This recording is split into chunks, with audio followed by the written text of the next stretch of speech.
So here we have the Hyundai i10 on a 67 plate. I'm going to start off by showing you around the outside of the car, and then we'll hop in and run through some controls on the inside. But from the outside, you can see it's a 5-door car with alloy wheels and tinted windows. Let's start off inside the boot and then work our way around the rest of the car from there.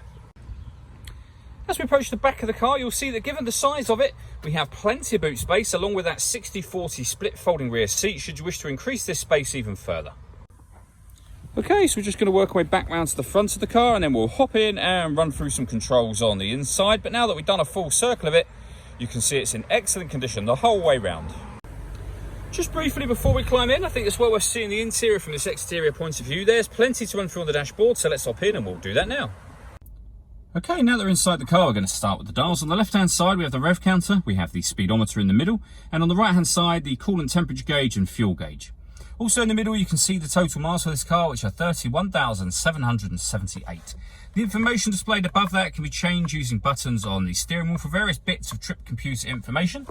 If we back out to the steering wheel, the buttons I was using just a moment ago are here, above which we have cruise control and speed limiter. Over on the left, we have stereo controls and phone controls. The phone controls can only be used after such time as you pair up the phone, which is done over here. If you hit the phone icon and then follow the instructions on screen from there. So you use the numbers that correspond with what it is you want to do. So add new if you want to add a new phone. At this point in time, we're going to cancel that. When it comes to music, we have DAB, FM and AM radio. If you want to listen to your own music, you can do. Nothing is connected at the moment, but you can connect up an auxiliary device and a USB device. So plenty of ways in which to listen to music in this car. All the radio, of course. And you have the main volume for the stereo just there. Working our way down, we have the air conditioning. So you can, or climate control, in fact, in this car, you can determine the temperature digitally. You can increase and decrease the fan speed. When you're happy with those settings, you can determine where you'd like the air to be distributed within the car. And then this button turns your air conditioning on and off again, or hit auto.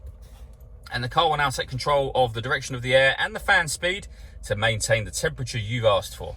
To override that, just readjust the fan at any point in time you wish to. This cubby hole section opens up to reveal the 12-volt charging socket and auxiliary and USB input that I mentioned previously. We then have a 5-speed manual gearbox.